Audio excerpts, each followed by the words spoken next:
there, and welcome to Decoded, where we bring tech topics easily to you. My name is Shamase. And I'm Kirsten Lake. Let's get decoded. Now, Kirsten, we've had nice conversations in our previous episodes, and this is quite an interesting one that's actually going to be on the rise during this whole fifth industrial revolution. Cloud computing. I mean, just hear that. It's like a computer on steroids. What would you say about that? So I think the first thing that we need to break down, right, okay, is I think that this term is it's all over the place. Yeah, right? It's loosely said. Everybody is saying everything's in the cloud, and to be honest with you, I don't know if many people know what that means. I don't think so. we know it from people in the workplace. We know not everything's in the cloud, literally. But what is the cloud? Where's the cloud? Yeah, where's the cloud? What is the cloud? So I think let's just break it down in this way. Right. So in the old days, what would happen is when you had any kind of business and you had any kind of IT system. Yes. What you would have is you would have a massive server room. Right. And in the server room, you'd have a bunch of big computers, and those computers would help you run your day-to-day tasks. That's correct. So you would have something like an SAP ERP system, That's or correct. you'd have a Microsoft system that would run your company, Yes, your correct. financials, your HR, all of that stuff. Right. But all of that has to sit on a big computer. Yes, big computer, aka server. So that's a server, right? Yeah. Now, what's kind of happened is as the world is becoming more digital and it's kind of changing, we've now got the internet covering everything. That's right. What some very intelligent people decided to do was make certain things available over the internet. Yes. So one of the problems of having these big computers sitting in your offices, right, is you now have to hire the right people to maintain those computers. That's correct. You have to hire programmers that understand how to make changes to those databases. Right. You now have to hire also security to make sure that your data is protected. Yes.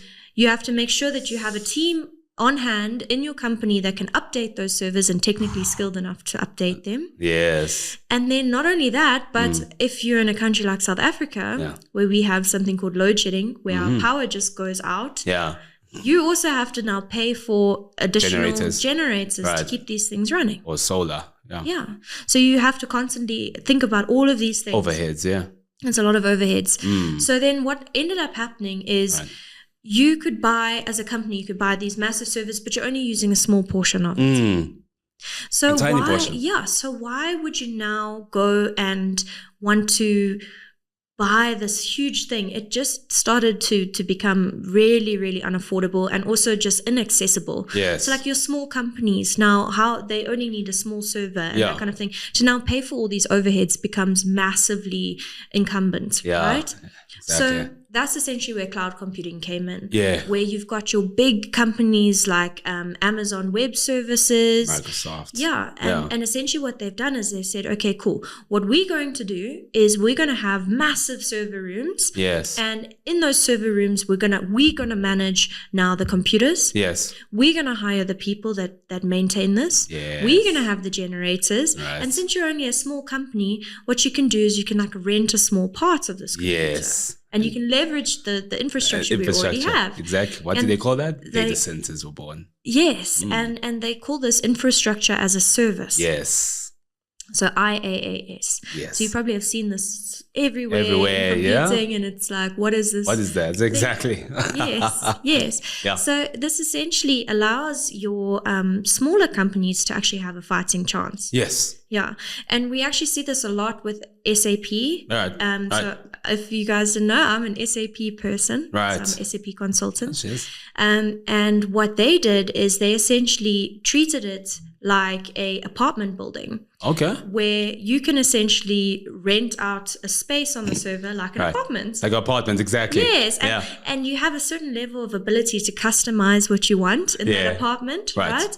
And you can, change certain things. You can get your own coders in and you can change like small things. But obviously you can't change the structural shaping of the apartment. Yes, that's correct. That's correct. Yeah. And I can even put that in the Microsoft space. So as you guys know, I am a Microsoft Power Platform developer. So in that, and probably that's where now platform as a service comes into the spanner here. And a platform as a service, similar to what Kirsten's mentioned about infrastructure as a service, you can rent a small portion of that said computer. It'll come with everything available, like she's mentioned, all the infrastructure, everything available there, assigned to your company or your individual capacity. You can develop solutions on that said platform and customize it to a certain degree. But like she said, you can only do it to a certain extent. And that's where it actually, from a technical term, helped with rapid application development. Because now I don't need to hire expert developers that have to code it from the ground up. I don't need to now get particular licenses. All of it's already pre-built. We're giving you that platform build on top of it. I would always say I give it to a template of a canvas if you want to paint. That's how I would do that. Now, we've given you the tools, given you the paints, there's the canvas, build what you have on top of it. So that's what you say. That's pretty much what the cloud is made of. Yeah. And, so it's also an interesting topic because now if you think about it, if you are now storing your data in this data center, right? Right. Now, what happens if that data center gets damaged? That's correct. Or someone hacks into the data center? Yes, everyone is. Yeah. So who's liable for that? Who's liable? Wouldn't you say it's Microsoft? So let's say if it's Microsoft, for example. Yeah. So that's also one of the benefits of actually going with this kind of structure is that whoever's in charge, you are paying them the service to maintain this thing. So that's it correct. is on them to protect your data as well. On them. Cloud computing in its whole is basically getting rid of legacy. I would say legacy because everything's moving so fast. Everything's mainly based on the internet, like what you said in the beginning. The internet's actually the source now. Now it's the source. Yeah. In the beginning, it used to be the top layer. Now it's the source, and now we're getting rid of all of this admin and relying on the companies that actually provide that service to actually handle that for businesses. Yeah. Which, like what you mentioned, is giving more accessibility to small businesses. Yes. Yeah. And also what's great for the consumer is we're actually seeing a rise of software as a service too. Yes. So it's essentially where your hardware and your software is also hosted on the cloud. That's correct. So this can be super beneficial if you're a developer. Right. Because if you know, in the old days, you would have to have a very, very strong strong hardware on your computer, on your laptop. That's you would correct. need to have a really strong CPU. You have to have really the best RAM in order to run certain things, especially graphics or anything like that. Especially for your gamers out there. So now what we've had is they're hosting these things on the cloud server, is you're able to, as a programmer, just log into there and have access to their supercomputers and build your software base there. Yes. So it just essentially also allows people to, not have to buy the latest hardware anymore. Hardware, exactly. Yeah. Yes. And we know from a pricing perspective how expensive that can get. I mean, if a new software releases that is more resource intensive, you have to upgrade your respective hardware device, whether it be a desktop computer or your laptop. And now, due to the rise of cloud computing now, you don't need to do that. You can assign different cores. You can assign more RAM from the cloud. You don't even need to buy a hardware, and it can be simply run from an average computer right now. And it's very interesting. Very interesting. Would you say it's actually cost saving for businesses as well, for developers? Think, because it's not just the cost of the hardware that's the problem. It's the cost of the entire team you need to maintain the hardware. Yes. And because also some of these servers, right, they get super hot. So you have to also have a very temperature controlled room to store them into. Aircon. So if you're in a really tropical heat country climate, then you're going to have to spend a lot of money on cooling these servers and making sure that they are at top operational efficiency. You're going to have people in there to constantly check on these things. That's correct. So we're seeing, especially in the SAP space, we're seeing a lot of people go from the on-premise systems to the S4HANA cloud. So for us, there's private and public. Similar to us as Microsoft Azure, private and public, Yeah, so the private is similar to if you were to have a luxury apartment. Yes. Whereas, so you can pretty much change everything inside of the apartment, but you can't change the infrastructure, right? No, you can't, yeah. And public is more like a room share. Yeah, so, yeah, it's like varsity vibes. Where there's not really so much customizability. Nah, and this is this is also the thing, is like from our point of view, what we're trying to do is move customers away from pretty much customizing their systems and keeping it almost as close to clean core as possible. Right. So that every single time that SAP releases an update, that everything kind of is compatible with the next update. Yes, and I've seen that in a Microsoft Dynamics perspective from my background there, where I think, I'm not sure which Dynamics it was, when they released a new patch, the previous versions of Dynamics actually caused issues because of the customization. Now you have to call those developers. Some of them are not there anymore. And now, poor guy that has to maintain that has to struggle. Trust me, guys, I've been there. It's the amount of hours that you have to decode, and then you start to realize, no, wait, after this patch, this actually broke. Let me now reverse it.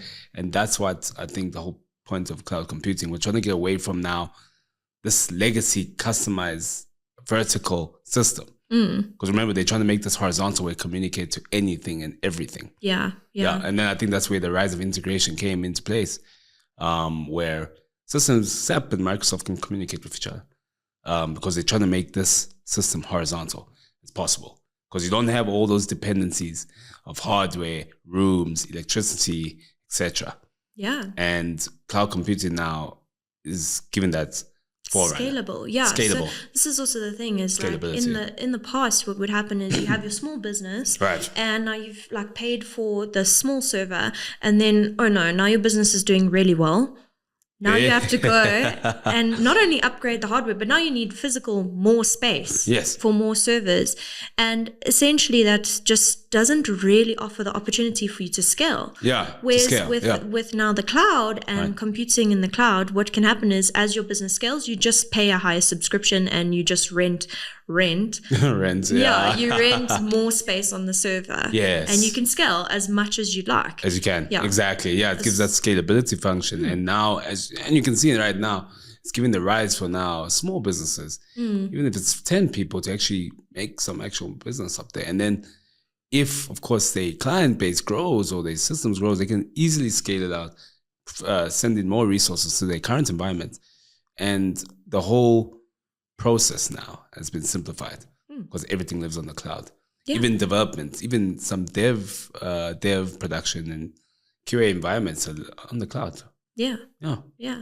And we even see this now on a personal level. So, not on a business level, but if we're talking, me as an individual, I can also have access to this cloud capability where, for example, I have an iPhone. So, for iPhone users, they have dedicated space for each iPhone user on a server. 100%. And obviously, if you go over that, then you have to pay more. But that means that all my photos, everything are stored in the cloud. Stored in the cloud, Yeah, which is essentially if my phone gets stolen or broken or lost or whatever, no problem. I still have access to my photos. Exactly. Which is great. And the same with your emails, the same with lots of your data on your phone. It even remembers WhatsApp, what kind of apps that you had previously installed. Your backups can be saved up to there. Exactly. Even your music, everything is running through the cloud. Yeah. And I think I remember my grandfather came to visit us for Christmas last year, just to add into that, right? And he was bewildered that a small little device, those Google Home, Google speakers there, right? He asked it to play music that he has records. And the records, and that talks back to what you were saying earlier about you have to have dedicated space for this. Yeah, in his room or house, he has actually large records. He's a good collector, but now his mind was just blown that he can just ask the system to play the music. Remember, that's cloud now. It lives in the cloud, music. Yeah. And let's actually add on to movies. Netflix. Yeah. Rise of Netflix. Again, remember when we were growing up, that CD shops. Remember? Yeah. DVD shops. Wow, like streaming services. Yeah. That's a whole song. Video killed the radio star. Yes, video. Would you say radio is actually there? I don't think it's there that much, radio. Because it's all in cars. So, as a default... I don't really listen to the radio. Yeah, that's the thing we don't. Because now, look, podcasts, like what we're doing now. Yeah, because it's on the cloud. For me, I don't want to listen to random topics that I have no control over. No, 100%. You know, I want to listen to things that interest me and have that kind of control. So I'll choose, as I'm driving to work, to listen to a cybersecurity podcast. Yes, exactly. Or something else that interests me. Recently, I'm really interested in gardening. Exactly. See? Are they going to bring that to me on the radio? No. Probably not. Probably not. Or if they do, you have to find this specific channel. And now that's why cloud computing comes. All of those platforms that were dependent before, we can have accessibility to them. Yeah, and I love that example that you used also, that if we take it out of the business context, because that's very specific to corporate, right? Exactly. But it's everywhere. And I love what you say there. In the old days, we used to have albums, we used to have CDs, records. We used to have all this thing. And I think even that's gaming. Also why, like, if you've seen even the way that home decor has changed, it's minimalist now. It's minimalist now. Even the interiors of cars are minimalist now. Yeah, because everything's in the cloud. Why would you need... And it's also books. Books, yeah. Books are all in the cloud. Although, personally, for me, I really like... the physical one. Yeah. It makes you imagine proper. It's just better because I feel like if I'm on a digital device, I get notifications and then I get distractions. Yes. And you're right about that. I mean, all of those applications have now moved to the cloud, and for us, it's very interesting to see all of that come, where a few years ago, that was not even possible. Yeah. Now we're seeing we can get, I can read an ebook. I can listen to a particular podcast that I would like and that I'm interested in. I can listen to any music from any era. I can watch a movie from the comfort of my house. Yeah. And this is what's crazy about cloud computing. That's what's happening right now. And it's transforming the industry as it is. Yeah. And I also kind of feel, though, in some aspect of it, is that I think that the fact that everything is so connected, right? I've never felt more disconnected from people, though. Can we talk about that? I think we should talk about that. Yeah. Because what I've learned, right? And again, this is why I always tell people we're millennials. I don't know why they call us Gen Z. That thing changes all the time. I say we're millennials in the sense we have that connection of how to do a person to person, right? We knew after school, whoever watched Tube, remember Tube? Remember KTV? We had to run home, right? We had to run home before 5 o'clock, whatever was the IT show at the time, right? And again, if you missed it out, remember, we couldn't record back. Yeah. You literally miss out. Now, what happens the next day? We talk about it as people. Hey, you watch that episode? Yeah, man, it's nice. It's all because everyone's on the same wavelength. Yeah. Because remember, there was no social media back then. And if it was early inception of it, like MySpace. Yeah. But what I'm more thinking of is, if we think about it, right? Back in the day, if I wanted to watch a movie, I would have to go to like the Blockbuster. Yeah, and I'd have to go and I'd pick the movie. Right. And that's an opportunity for human interaction, right? Yes, because you can talk to someone. Because I used to love books. Right. Well, I still love books, but I used to be, when I was a teenager, I was addicted to Twilight. Oh, yeah. I read 100%. the full series so many times. But I would go into the bookstore and I would just like spend hours there. Yeah. Hours there. And I would also interact with people. Then I really enjoyed buying CDs. Oh, yeah. So now I'd go into the CD shop. Yes. I think it was like Look and Listen. Yeah, Look and Listen. Yeah. So I'd go there and I'd pick out a CD. Right. Yeah, and those were 3 places that I'd frequent often. You're frequent often, now, exactly. When do I need to leave the house? Because even now I do my Woolies Dash, I do like the Checkers 60/60. Yep. Yeah, and I just... It just feels like I'm super connected. I have access to all this thing at my fingertips.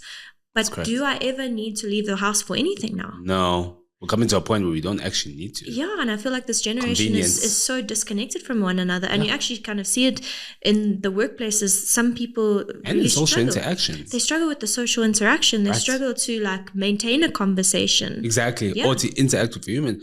Take away that they can't. And it's actually worrying because take away or put them in a setting that's not catered to what they used to. They can't do anything. I mean, like what you were saying with those examples, I mean, this was actually quite funny. Gaming right now, you can buy it from your TV. Like, you don't need to go out. That's also the thing. Like, yeah, I would remember me and my brother, we would go to like Look and Listen and we'd stand there at the game section. Right. Yes. For hours and reading the back of cover. And BT Games. BT Games. You'd sit there in BT Games and you'd have to read the back of every single game. And then you pick your game. Yes. Yeah. I remember all of that. And you know what's the funny part? Let's say you bought the game. I remember when GTA 5 got released, right? People brought it to school and said, yeah, like it was a flex. Like it was a flex saying, yeah. Even for those that went to extra lessons, they bring it. They just came from getting it. Yeah. Do you have it? Yeah. And then it sparks conversation. And then every day people used to interact. How far are you in the store? Yeah. You don't get that anymore. But also co-op games. Couch play. Oh, I remember.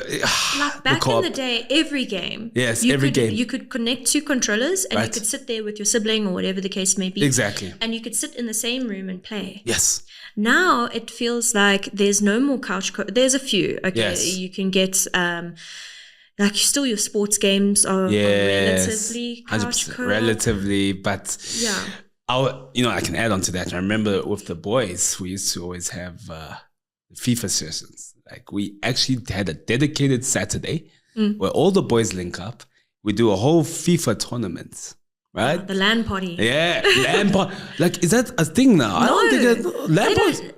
I was even thinking of this the other day. It's like, when last did I attend the LAN? Because when I was growing up, LAN parties were a thing. Were the thing. Because I grew up with a brother. 100%. So I just fully integrated into that kind of lifestyle. Exactly. So like I was attending. Yeah, and you'd play and you'd all work together. You'd play some kind of RPG or anything like that. Oh yeah. Yeah, and now everything is so online. And that's the thing is I feel like there's benefits, there's pros and there's cons to the cloud computing thing. Right. Because everything now is so digital. It's just, it has taken away that human element. Everything has been removed from the physical realm. Yes, and going into the digital realm, or what do they call it? The metaverse. Yeah.